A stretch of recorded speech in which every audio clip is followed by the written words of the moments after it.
The Orlando Magic are dealing with a lot of injuries. That has been the case, but it's also been the case that they can expect a lot more. As frustration grows with this team, how the Magic manage expectations on both sides of the issue. We're going to dive into that, plus Bol Bol. That's enough to keep listening, right? It's time for Locked On Magic. You are Locked On Magic, your daily Orlando Magic podcast. Part of the Locked On Podcast Network, your team every day.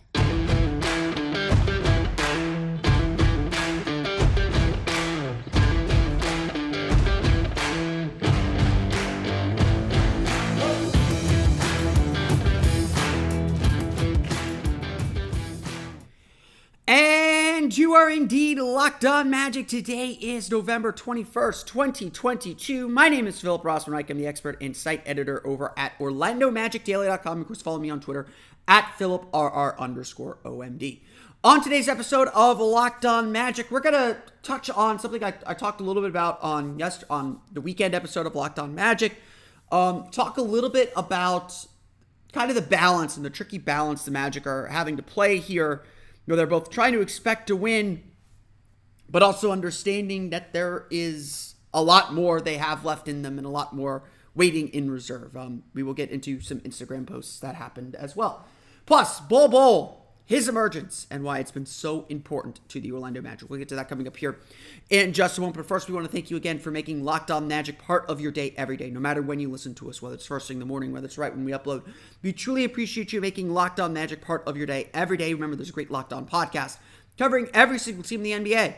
Just search for Locked On and the team you're looking for, the Locked On Podcast Network. It's your team every day. This episode is brought to you by BetterHelp. As the world's largest therapy service, BetterHelp has matched 3 million people with professionally licensed and vetted therapists available 100% online. Learn more and save 10% off your first month at BetterHelp.com/LockedOnNBA. This segment's gonna feel contradictory. I'm just gonna go ahead and say that. I have a point. I hope it's a clear point, but this is a both sides of the fence kind of argument. An argument where you see and excuse something on one hand, but you want to see more and say this is a no excuse business on the other.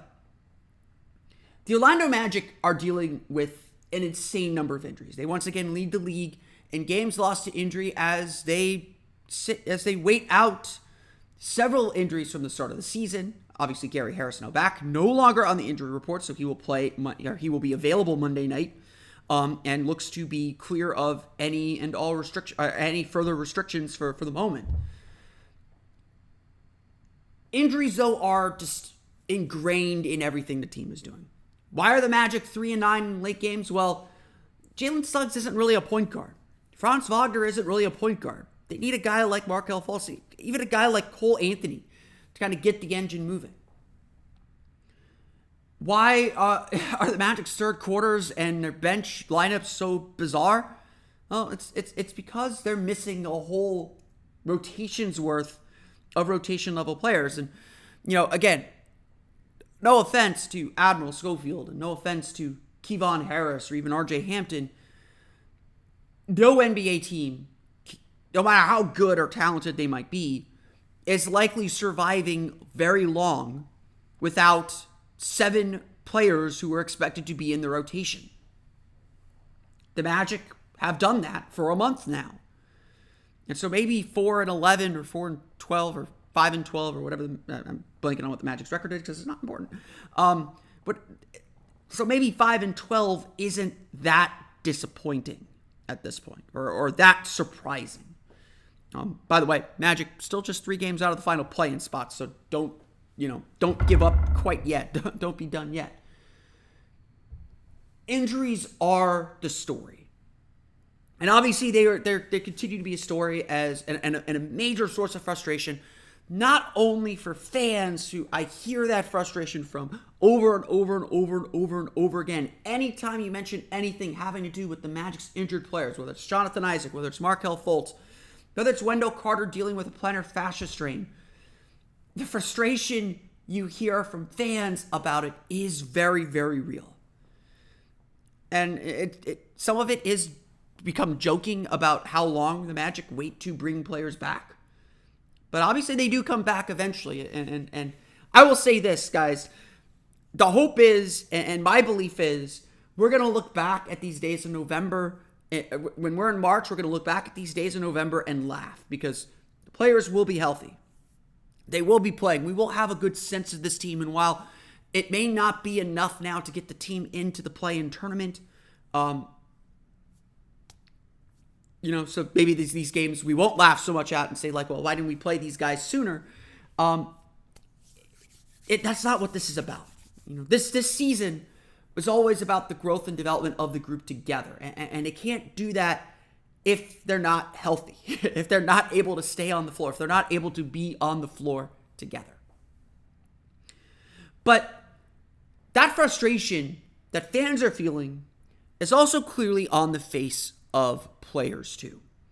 You see it with Franz Wagner and the weight that he's had to carry, especially since Paolo Banchero went out with his sprained ankle.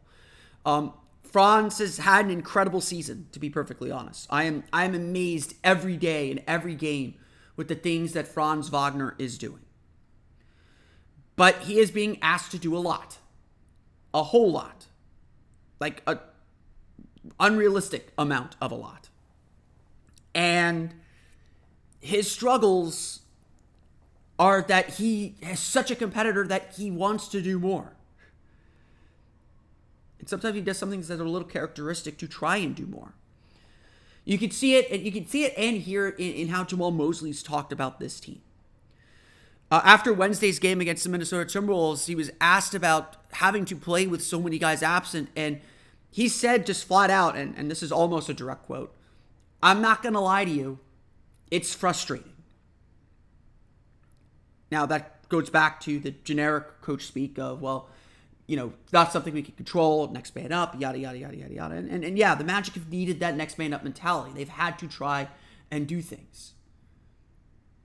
But it's also nearly impossible to win when you're asking Admiral Schofield to be your backup center.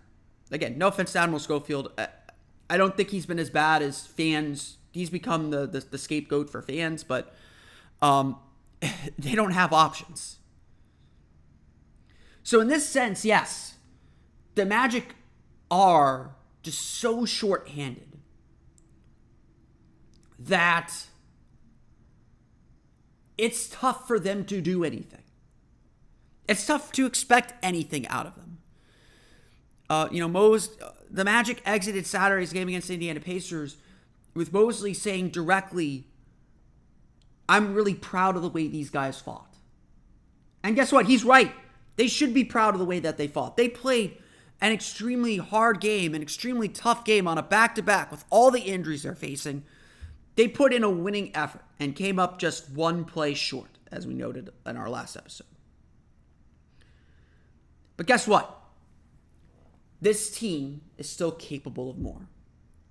And while it is a difficult balance and a difficult thing to say, that yes, the Magic are down so many players, this isn't the true Magic. We will see this group together at some point, and maybe even some point soon, if you believe Paolo Banchero and Markelle Fultz's Instagram posts.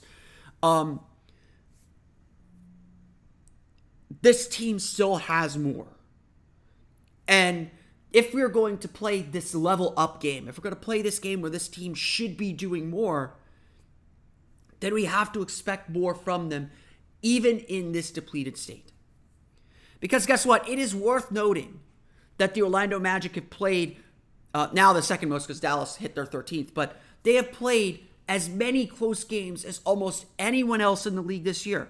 According to the NBA's definition of clutch minutes, of clutch games, any game that's within 5 points in the final 5 minutes, Orlando's played 12 of their 17 games in clutch minutes.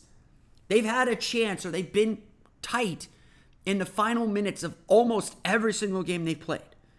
That is not only a sure sign of progress over last year, it's a sign of hope that, yes, bringing back some of these key players will result in more wins, will result in this team taking a more tangible step forward. But it's also a sign that this team, this group, as composed, can do more. They can be better. And it's why I harp and complain that all of these Magic games rhyme. That the Magic don't seem to be getting better consistently with the turnover issues that they've had. They don't seem to be getting consistently with their defense and their defensive focus and intensity. Those things can get better with this group, no matter how long Paolo Banchero and Markelle Fultz are out. Certainly it feels like Paolo is coming back for the game on Friday after sitting out the week essentially, or staying at home for the week to rest and rehab. Markelle Fultz, if you believe Instagram accounts, does not seem so far off either. Jonathan Isaac's probably right around the corner as well, having started to play 5-on-5.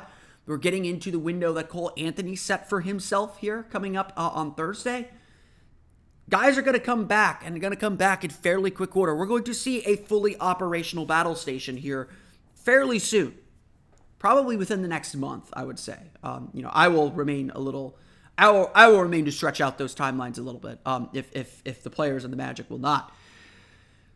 But this team, as constructed, with what they have, they'll be stretched thin. Yes, they will be at a deficit, but they could clearly do more. And part of what this season is about is expecting to do more. So the Magic and Magic fans shouldn't just throw away this time and bide their time for injured players to return. Injuries are part of the league. Maybe not to the extent the Magic have seen in the last 3 years, but injuries are part of the league, and being successful in this league is also about winning while injured. And if that's a lesson the Magic learned this year, and they learn how to fight and grind when they don't have all their players available, so that, down the road they'll be ready for this moment again when it happens, because it will happen again, then that will be a lesson well learned.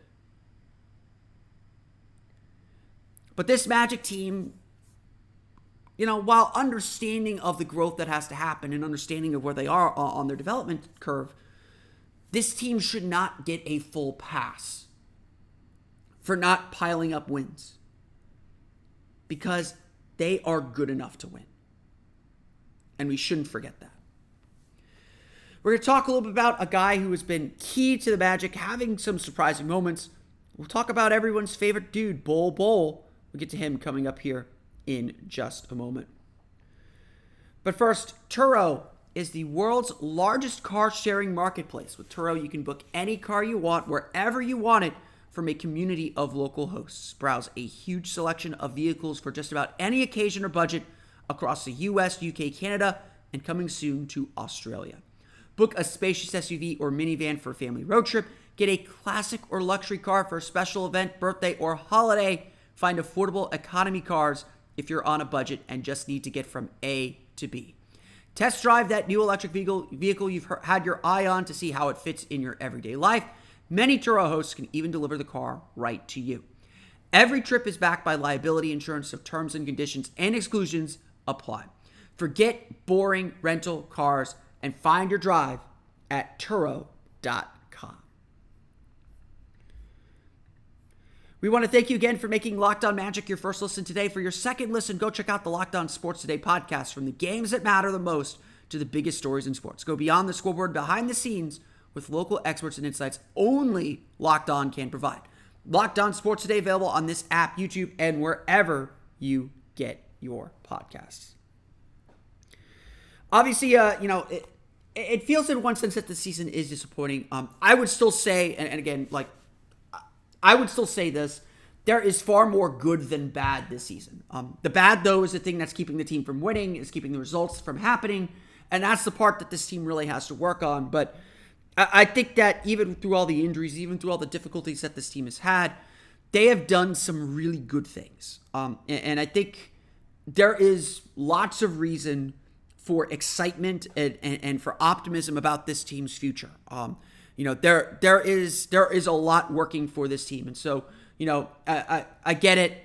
We all want to see this team do well. I think that a lot of the criticisms the Magic are facing, from rotation decisions to kind of just general frustration over the injuries to everything else, that's a sign that this team has leveled up, that everyone sees how good this team can be, and doesn't want to wait for this team to take that leap, which is fair. Like, this team is good. Like I said, this team is good enough. They should be doing better. They should be doing more. They shouldn't just accept being poor because of the injuries. So there is a lot working for this team, and undoubtedly, and we have not talked about him enough, so I'm going to get him in here now.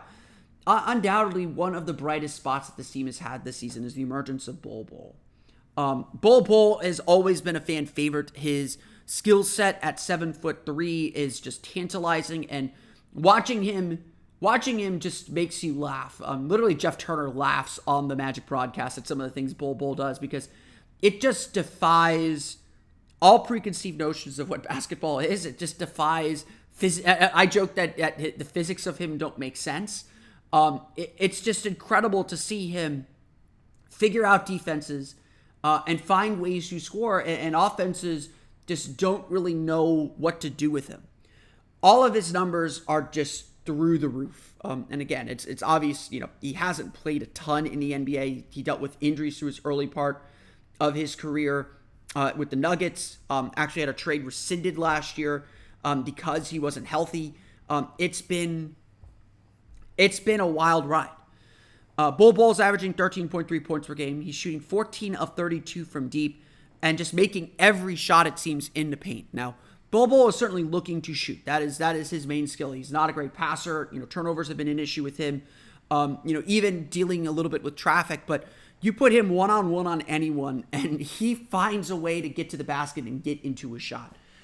He is someone the Magic are confident in kicking out to 4 3-pointers and 4 jumpers. And he is leading the Magic into several major statistical categories, whether it's player impact rating, whether it's 3-point field goal percentage, whether it's PER, as valuable as that statistic may be. Bol Bol has just been an absolute delight, and someone who has changed the way the Magic play, honestly for the better. If you would ask me at the beginning of the season, I would have said, the Magic need to have a play-in for Bol Bol. They couldn't just re-sign. They couldn't just sign him and then not have a way to get him on the floor. But if you would ask me, I would have said at the beginning of the season, Bol Bol is playing the Jonathan Isaac minutes. They essentially just want to have a placeholder of a long-limbed kind of defensive shot blocker in that spot to just kind of have a sense of how they can use Isaac when he returns and how they can ease him back in, or how they could play lineups with both Bol and Isaac in there that wouldn't disrupt the regular rotation.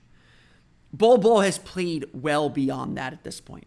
He's proven to be a reliable offensive option. He's proven to be a reliable scorer. He's proven to be someone that this team can use in a productive way, that he has to be in the rotation. Now, whether he will stay as a starter is certainly up for debate. I would argue that, especially since Paolo went out, the Magic starting lineup has not been as effective. Certainly, they had 2 really good games against the Mavs and Suns, but it has since lost its effectiveness.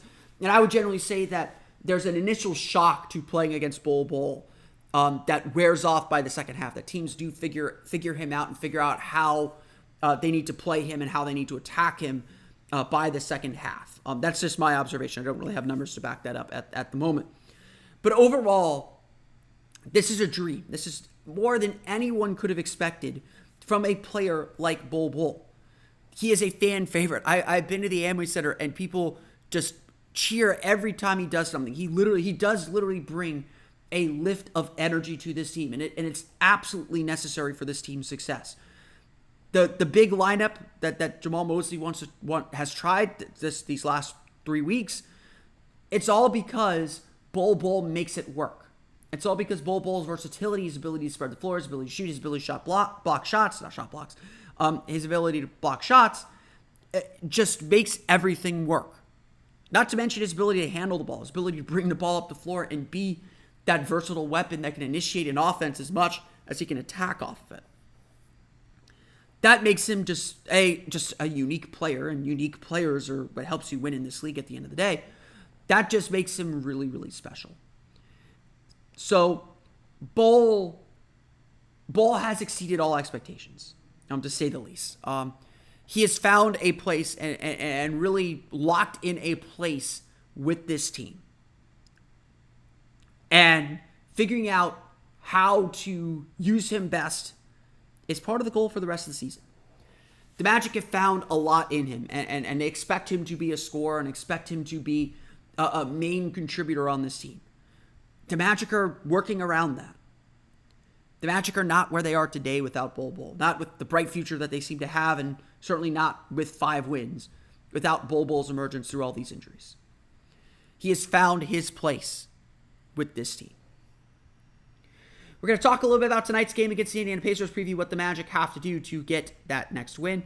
We'll get to that coming up here in just a moment. But first, a quick word from our pals at LinkedIn. These days, every new potential hire can feel like a high-stakes wager for your small business. You want to be 100% certain that you have access to the best qualified candidates available. That's why you have to check out LinkedIn Jobs. LinkedIn Jobs helps find the right people for your team faster and for free. LinkedIn is the largest professional network. All of us had to sign up for it in college. Our parents told us to. But it's the largest professional network or one of the largest, I don't know if it's the largest, but it's one of the largest professional networks. It's the most well-known, at least. Networks in the world. You can find almost anybody on there. So if you're looking to get a job, you can make connections. If you're looking to hire for a job, you automatically put your job in front of one of the largest pools of professionals in the world.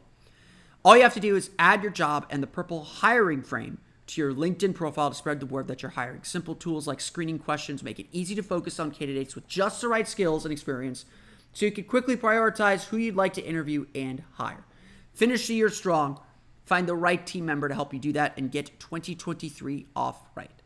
It's why small businesses rate LinkedIn Jobs #1 in delivering quality hires versus leading competitors.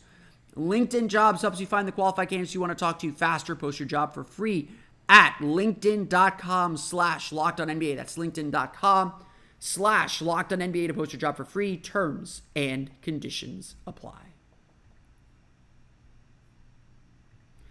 So the Orlando Magic get their rematch with the Indiana Pacers as part of the NBA trying to limit travel a little bit. So they'll play back-to-back games against the Indiana Pacers. We got another back-to-back coming up against the Philadelphia 76ers on Thursday and Sunday. Friday and Sunday, excuse me. Doc Rivers has got to get his at least 9 at Interlock in there on Saturday afternoon. But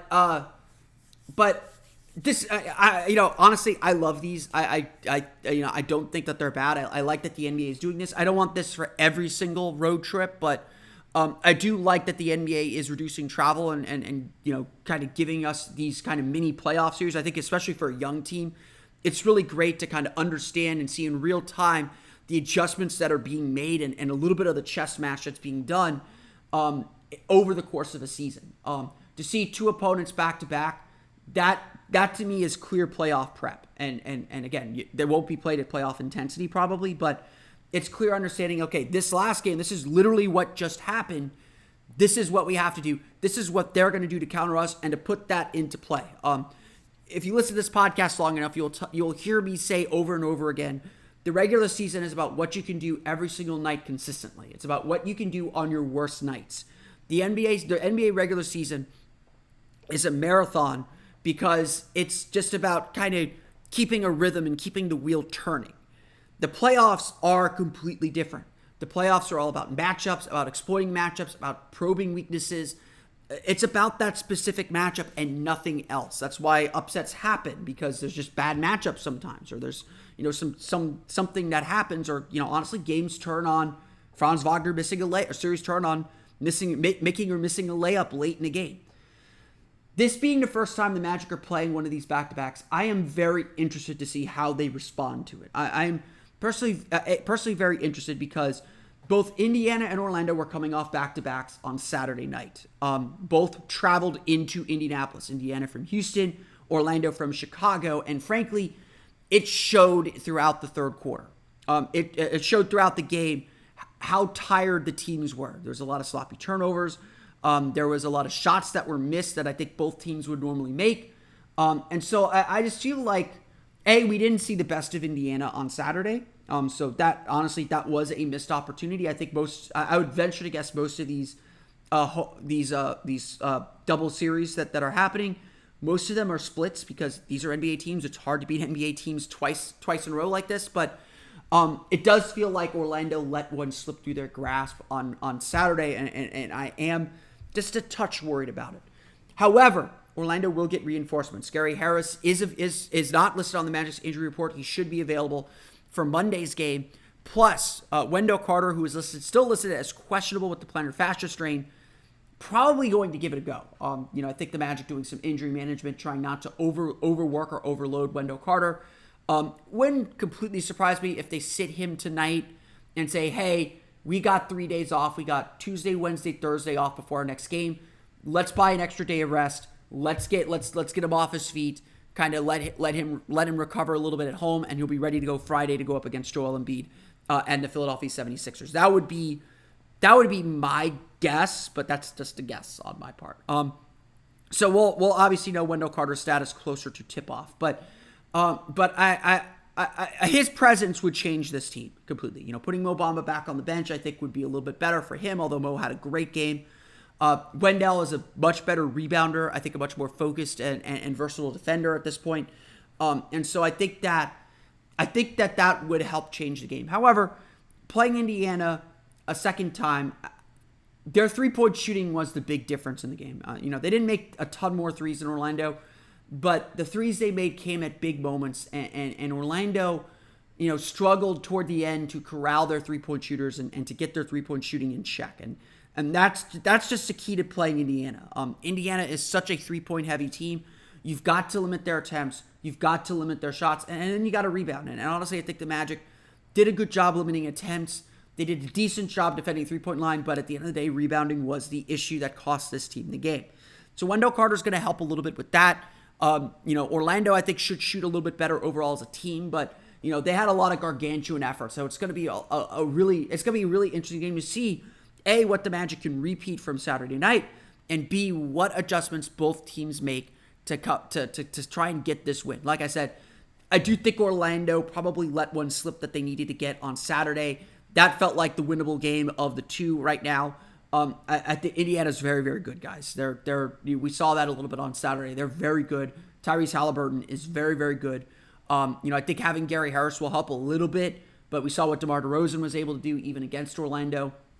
The big lineup, I think, bothered Indiana a little bit, but they were able to figure it out a little bit toward the end. And again, Orlando's rotations were just off a little bit. So I think having Wendell Carter and Gary Harris back should help add some depth. And I think that was part of the problem for Orlando too, is depth. So a lot of things working for the Magic, a lot of things working against the Magic in this one.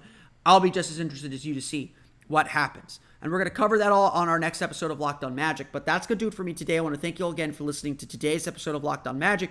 You can, of course, find me on Twitter at @PhilipR_OMD. Subscribe to the podcast on Apple Podcasts, Stitcher, TuneIn, Himalaya, Google Play, Spotify, Odyssey, and all of our places along podcasts to your podcast-enabled listening device. Plus, watch us on YouTube as well if you don't already. For the latest on the Orlando Magic, be sure to check out OrlandoMagicDaily.com. You can follow us there on Twitter at @OMagicDaily. Be sure to follow along during the game for live updates. Now, we want to thank you for making Locked On Magic your first listen today. For your next listen, check out the Locked On Sports Today podcast, the biggest stories of the day, plus instant reactions, big game recaps, and the take of the day. It's available on the Odyssey app, YouTube, and wherever you get podcasts. That's going to do it for me, though. I want to thank you all again for listening to today's episode of Locked On Magic. For Orlando Magic Daily and Locked On Magic, this has been Philip Rossman-Reich. We'll see you all again next time for another episode of Locked On Magic.